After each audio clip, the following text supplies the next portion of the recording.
Dan saya rasa cukup rekor ya. Kita baru start tadi jam 5.48.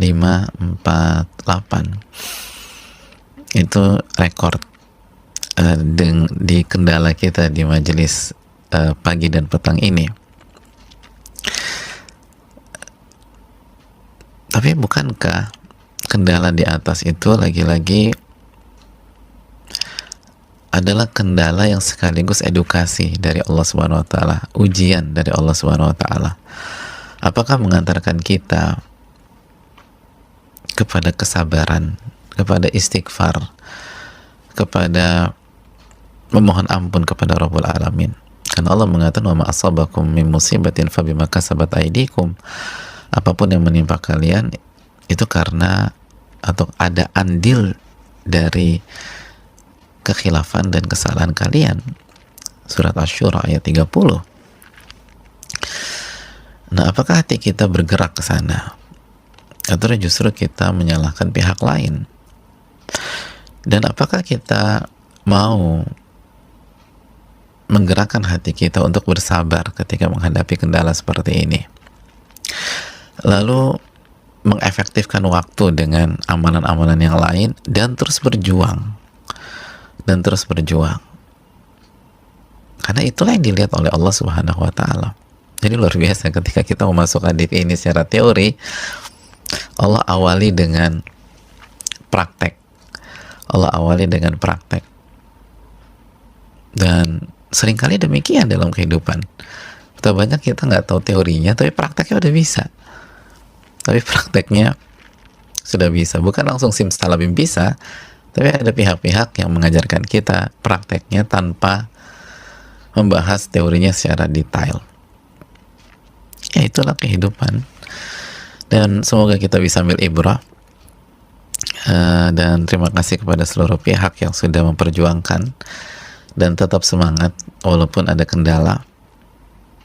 Dan disitulah ujiannya, disitulah seninya, disitulah kita mainkan hati kita.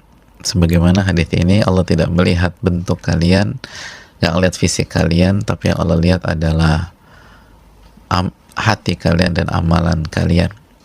Hatinya sabar apa enggak ketika ada kendala, dan tetap beramal apa enggak, gitu kan? Tetap beramal apa enggak nih?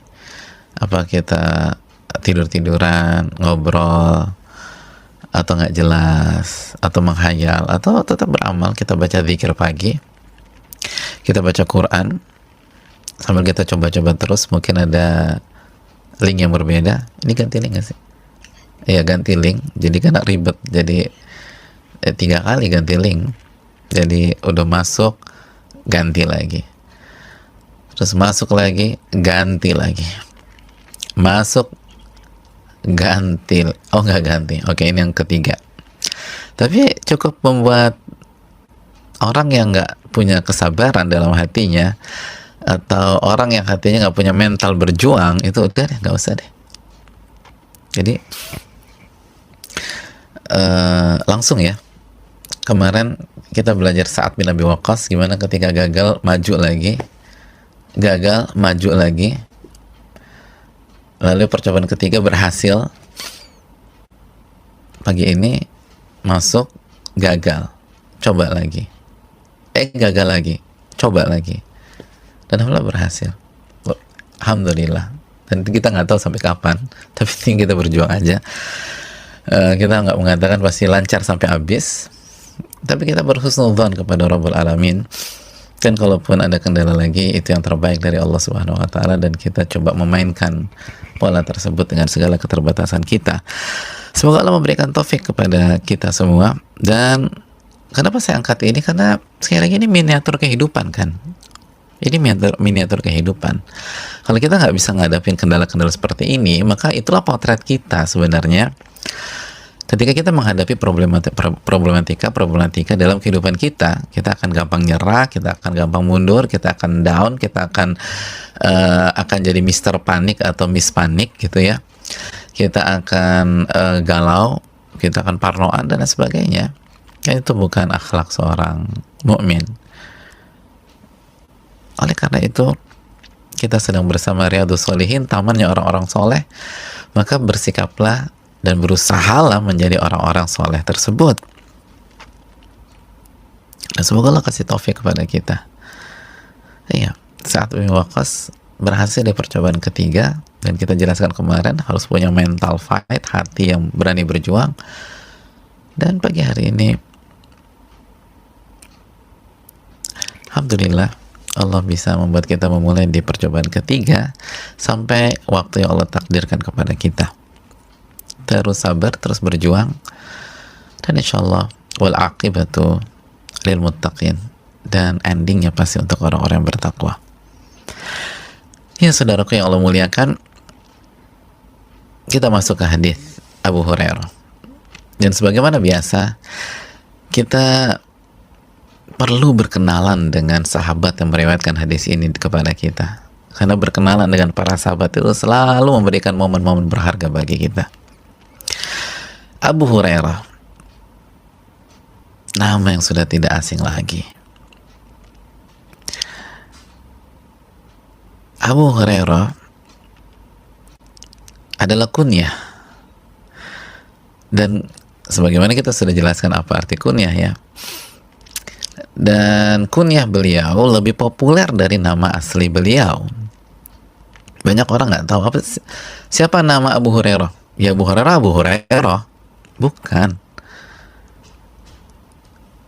Abu Hurairah itu bukan nama asli, itu nama kunyah. Dan kita udah bahas masalah kunyah-kunyah itu seperti gambarannya ya, gambaran umumnya di lingkungan sekolah, seorang tua murid atau wali murid dipanggil dengan nama anaknya. Anaknya namanya Ali, mamanya Ali gitu loh. Mamanya Ali kemana ya? Itu secara umum kunyah. Siapa lagi yang belum datang? Yang belum datang mamanya Ahmad. Kok tumben? Iya, beliau tuh WA saya. Katanya ada kendala dengan mobilnya. Mamanya Ahmad, mamanya Ali gitu loh. Papa dan papanya Ahmad dan lain sebagainya itu demikian, atau ibunya dan lain sebagainya. Bundanya Abdurrahman misalnya, demikian, itu kunyah. Tapi tidak letterlek seperti itu. Buktinya apa? Abu Hurairah. Ada yang tahu apa arti Hurairah? Hurairah artinya kucing. Ayahnya kucing, Abi kan ayah ya, Abu itu artinya ayah. Jadi istrinya melahirkan kucing, Ustadz? Enggak, bukan. Jadi ceritanya itu namanya adalah Abdurrahman bin Sakhar. Abdurrahman bin Sakhar secara umum demikian. Walaupun ada pembicaraan di tengah-tengah para ulama, tapi secara simpel nama beliau Abdurrahman bin Sakhar. Dan beliau diberikan kunyah Abu Hurairah, bapaknya kucing. Kenapa? Karena pada saat beliau mengembala kambing,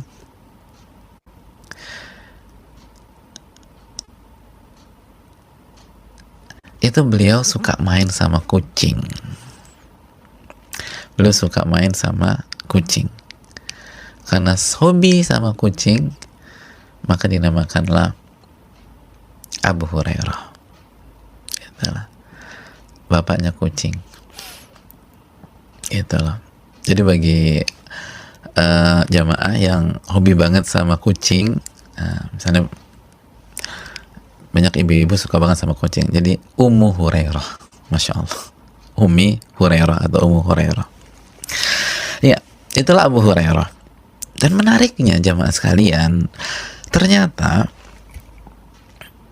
Abu Hurairah ini adalah sahabat yang paling banyak meriwayatkan hadis Nabi Shallallahu Alaihi Wasallam. Beliau yang ranking pertama dalam sisi periwayatan. Dalam sisi periwayatan. Dan tidak mesti yang paling alim. Ulama mengatakan yang paling alim di tengah-tengah umat ini adalah Abu Bakar As-Siddiq radhiyallahu ta'ala secara keseluruhan. Tapi yang paling banyak meriwayatkan hadis Nabi SAW adalah Abu Hurairah. Beliau meriwayatkan hadis itu 5.374 hadis. 5.374 hadis. Oleh karena itu nggak heran banyak para sahabat dan tabi'in itu generasi setelah para sahabat dan bertemu dengan para sahabat, tapi nggak bertemu dengan Nabi SAW.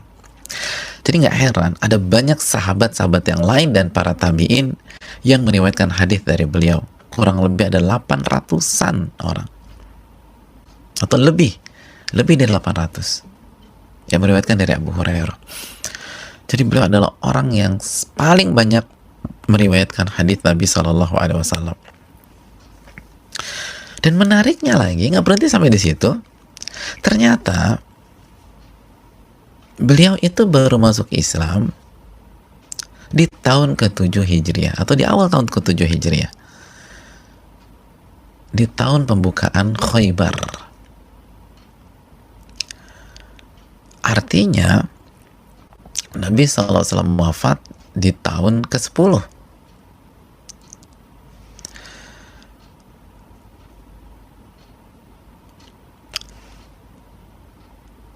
Sedangkan hadisnya sangat banyak. Jadi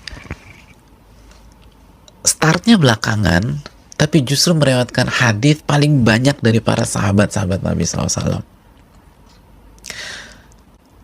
Dan nggak berhenti sampai di sana. Ternyata beliau bukan orang kaya. Wa kana faqiran la mala lahu wa la ahl.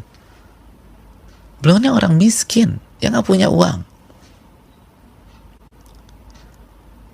Tapi justru itulah kelebihan beliau. Beliau nggak punya usaha, nggak punya toko, nggak punya hewan-hewan ternak. Tapi justru dengan kondisi demikian, beliau menggunakan kesempatan itu untuk bermulazamah dengan Nabi Shallallahu Alaihi Wasallam. Apa sih mulazamah? Mulazamah itu menemani Nabi SAW, menempel Nabi SAW dimanapun Nabi berada. Itu bahasa hiperbolanya ya. Pokoknya di mana ada Nabi, di situ ada Abu Hurairah. Fakana ma'ahu haitsu kana. Fakana ma'ahu sallallahu alaihi wasallam haitsu kana. Pokoknya Abu Hurairah selalu berusaha berada di sisi Nabi sallallahu alaihi wasallam. Nabi pergi, dikejar sama beliau. Beliau pindah, Nabi pergi lagi, dikejar sama beliau. Bersungguh-sungguh untuk menuntut ilmu. Bersungguh-sungguh. Wal hirsu alaih. Bersemangat banget menuntut ilmu. Dan beliau berusaha menghafal apa yang Nabi SAW sampaikan.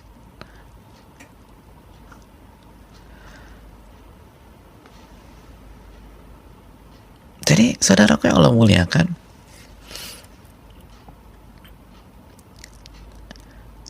ini yang perlu kita camkan. Ini yang perlu kita renungkan. Dan beliau sampaikan bahwa wa kuntu imra'an miskinan min masakini suffah. Aku ini hanya orang miskin dari orang-orang miskin ahli suffah. Ahli suffah tuh tinggalnya tuh, tidurnya tuh di Masjid Nabawi di belakang gitu loh. Tapi alzamu Rasulullah SAW ala mil'i batni.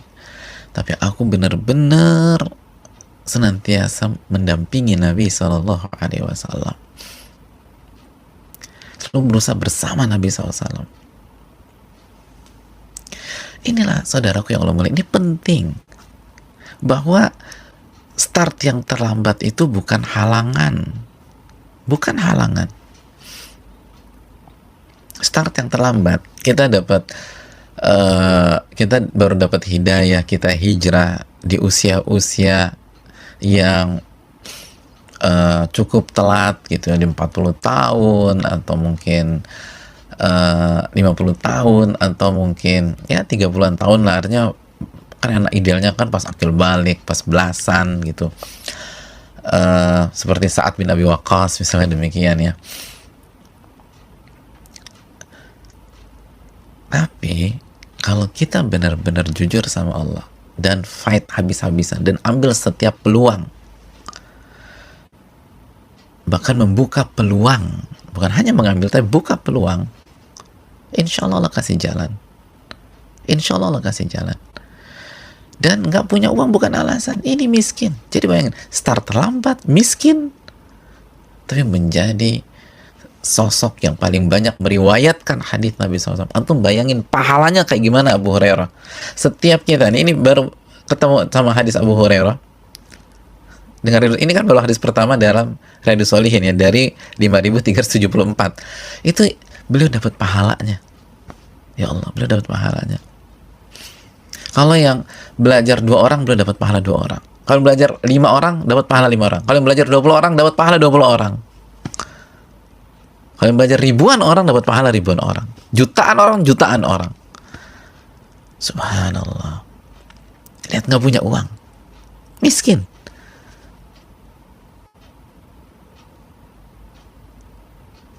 Miskin.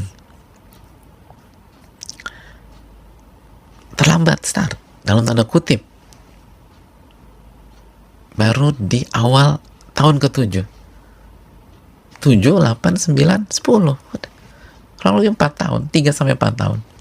7, di awal 7, 7, 8, 9, 10.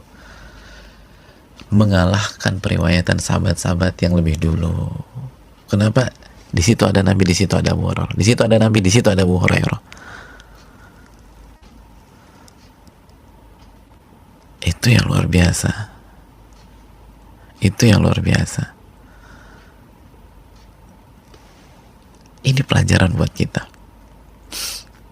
Dan diakui, Abdullah bin Umar tuh mengakui, ya Abu Hurairah anta kunta al-zamana.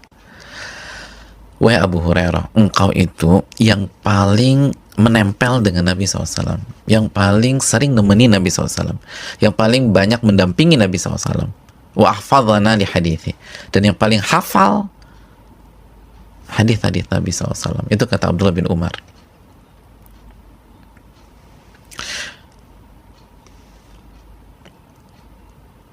Makanya pede.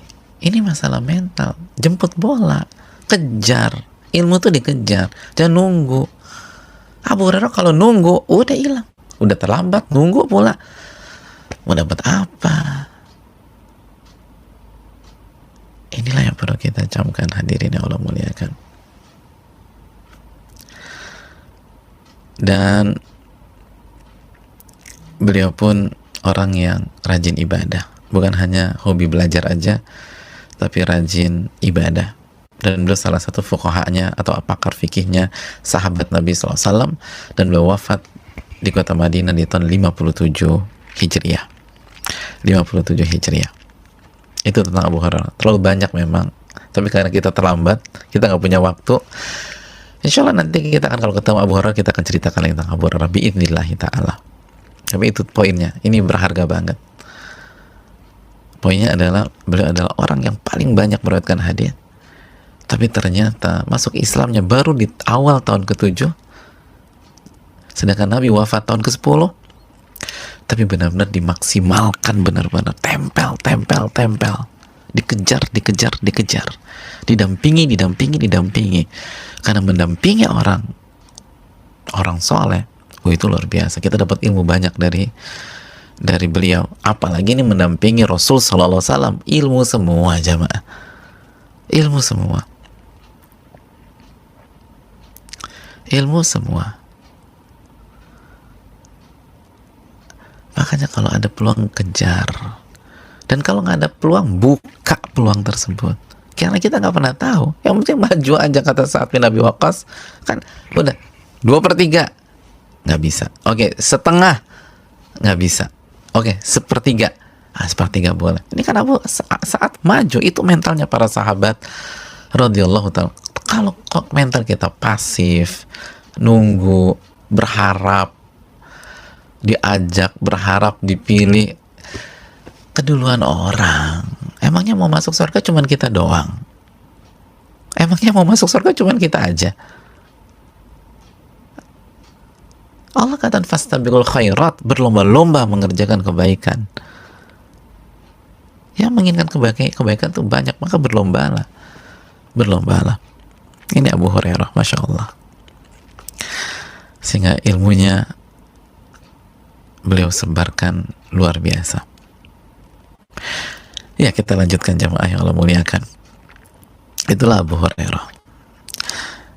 Saudaraku yang Allah muliakan, Nabi SAW bersabda sebagaimana yang disampaikan Abu Hurairah, innallaha la yanzur ila ajsamikum wala ila suwarikum. Allah Subhanahu wa taala tidak melihat jasmani kalian, tidak melihat jasmani kalian, dan tidak melihat bentuk kalian, tapi melihat hati kalian dan amal-amal kalian. Pelajaran yang kita petik yang pertama dari hadis ini,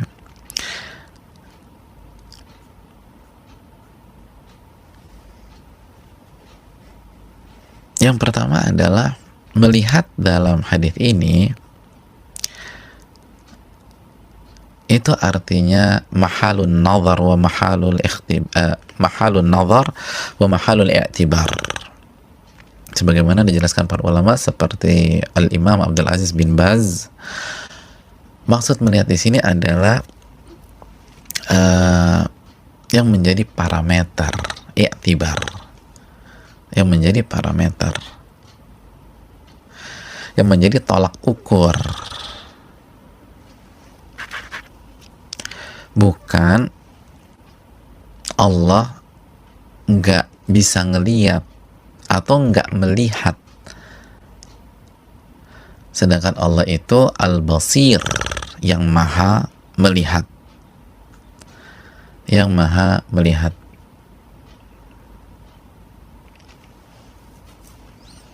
Yang maha melihat. Jadi jamaah sekalian, ini yang jadi parameter. Parameter apa? Parameter pahala. Dan al-qurbi minallahi azza wa jalla, kata para ulama. Parameter Allah berikan pahala dan kedekatan dengan Allah Subhanahu wa taala.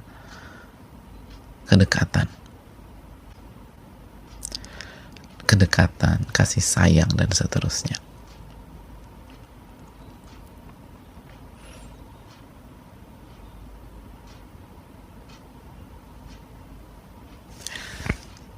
Jadi melihat gitu loh. Jadi ini yang perlu kita catat. Parameternya apa sih? Tolak ukurnya apa sih? Jangan salah. Jadi melihat sebagai tolak ukur dan parameter i'tibar, kata para ulama, agar dapat parameter pahala, parameter kedekatan dengan Allah. Dan kalau udah dekat sama Allah kan semuanya sayangnya Allah. Allah kasih keberkahan kepada kita, Allah kasih kebaikan kepada kita, Allah ampuni dosa-dosa kita, dan seterusnya. Pelajaran yang berikutnya jamaah sekalian, hadis ini menjelaskan kepada kita bahwa Nabi mengatakan demikian untuk memberikan klarifikasi bagi setiap orang yang salah dalam menentukan parameter dalam hidupnya. Orang-orang yang terkecoh dengan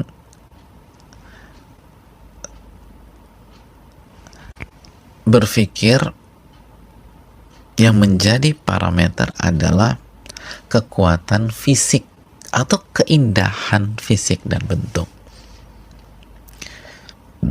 sehingga mereka hanya fokus untuk memperindah, memperbaiki, menyempurnakan bentuk fisik dan jasmani mereka,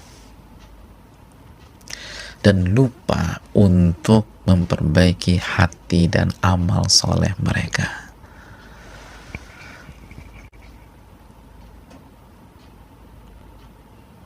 Yang dalam hidupnya itu benar-benar jaga kesehatan, pola hidup sehat. Oh, benar luar biasa lah. Makanannya dijaga. Dan sekarang udah bukan mazhab 415 sempurna lagi ya. Mazhabnya udah berkembang sekarang. Olahraganya luar biasa, dietnya ketat dan sehat.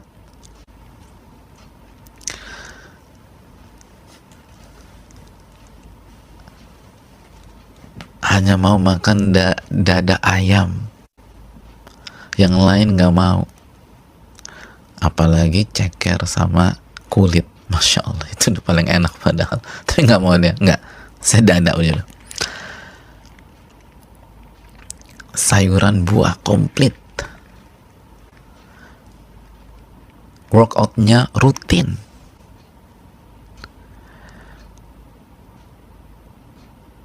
Udah nggak mau minum yang manis-manis. Menghindari gula.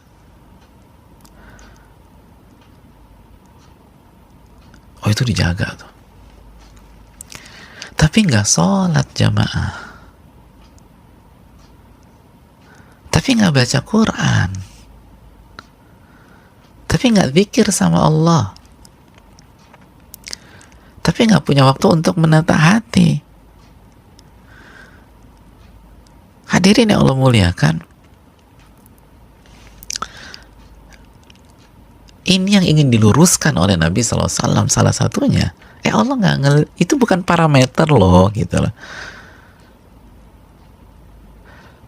Bukan nggak boleh, selama halal boleh, dan nanti kita jelaskan. Tapi itu sebatas, itu bukan parameter, bukan parameter.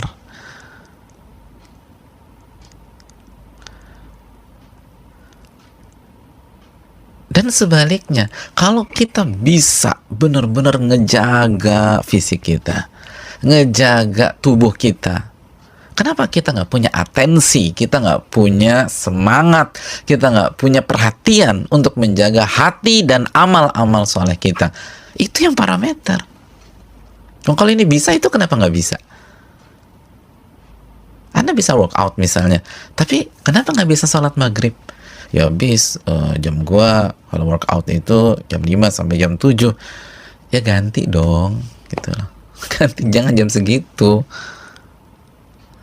Kalau olahraga bisa, kenapa jaga hati, jaga sholat nggak bisa? Itu parameter.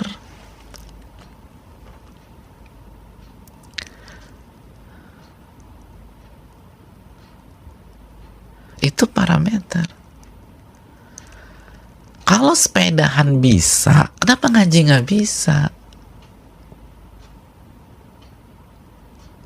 Kalau pokoknya udah lari, udah sepeda, udah nggak ada yang bisa halang-halangin. Tapi kalau ngaji, kenapa banyak excuse-nya, banyak alasannya? Ini kan parameter. Ini parameter. Tolak ukurnya ini, kata para ulama, hati dan amal.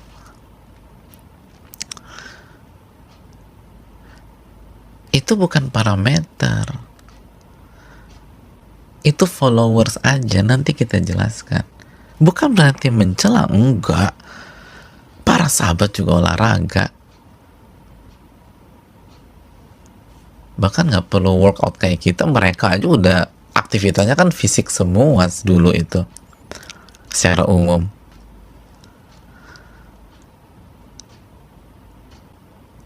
Jadi mereka ketabuk kan, itu kalau ketabuk nggak ada olahraga ya nggak sampai. Jangankan ketemu musuh, belum sampai udah mundur kita. Mereka oke, tapi mereka tahu apa parameter. Makanya tadi kan poinnya, yang sebatas hanya fokus ke sini, yang treatment, yang jaga kelangsingannya, yang diet ketat, misalnya ibu-ibu. Ya bapak-bapak juga nggak apa-apa diet. Tapi intinya adalah kalau itu bisa, setengah mati. Dan itu nggak mudah loh, membentuk otot. Emangnya buat six pack gampang? Six pack itu susahnya minta ampun. Itu bisa istiqomah tuh, dijaga, semua dijaga. Six pack masa lemaknya berapa sih? Lupa saya. Intinya kan harus jaga masa lemak dan pokoknya bla bla itulah. Itu nggak mudah, itu butuh kesabaran, itu butuh istiqomah, itu harus berani mengatakan tidak, iya kan? Ditraktir makan fast food misalnya, kan harus bilang mohon maaf gue nggak makan. Ya udah gue ikut. Nah gitu dong. Tiba-tiba dia buka kotak makannya sendiri. Oh gue makan ini aja. Enggak gue bayarin deh. Enggak gue makan ini. Enggak gue bayarin. Gue makan ini. Tuh bisa nolak. Kenapa sekarang ditawarin minuman nggak bisa nolak? Itu aja bisa nolak. Demi apa? Demi otot. Bisa nolak kita. Disiplin. Nggak goyah. Nah ini ditawarin maksiat kenapa mau? Itu bisa nolak. Tapi ditawarin bangkai manusia kenapa ditelan? Loh kok bangkai? Gibah itu kan bangkai. Kita bisa mengatakan enggak. Pokoknya saya nggak mau gitu loh. Kalau pesen nggak pakai gula, nggak pakai es gitu loh. Pokoknya nggak pakai gula ya. Dikasih ini kayaknya ada gulanya. Iya dikit mas. Kan saya bilang nggak pakai gula. Sedikit mas. Ganti itu. Ganti. Harus fresh juice misalnya. Nggak boleh ada gulanya. Itu bisa tegas. Kenapa sekarang ditawarin gibah dimakan? Gibah ini ngerusak hati. Gibah tuh ngerusak hati, ngerusak amal soleh. Kenapa dimakan?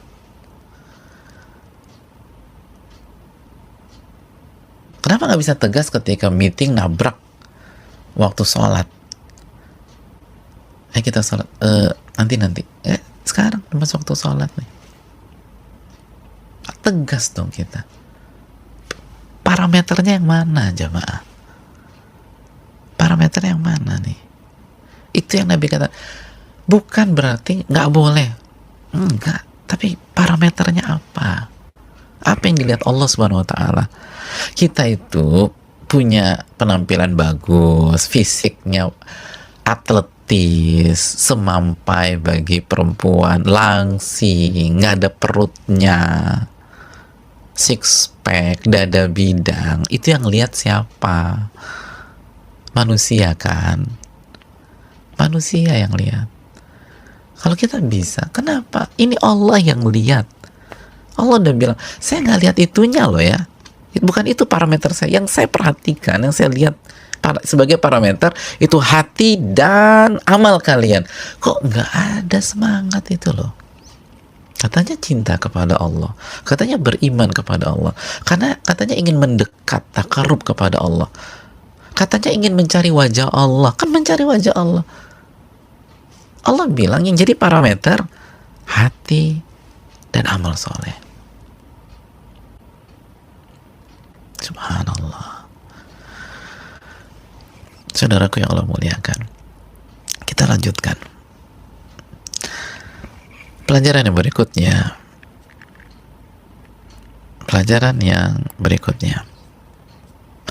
Hadis ini menjelaskan kepada kita betapa pentingnya menjaga dan menata hati.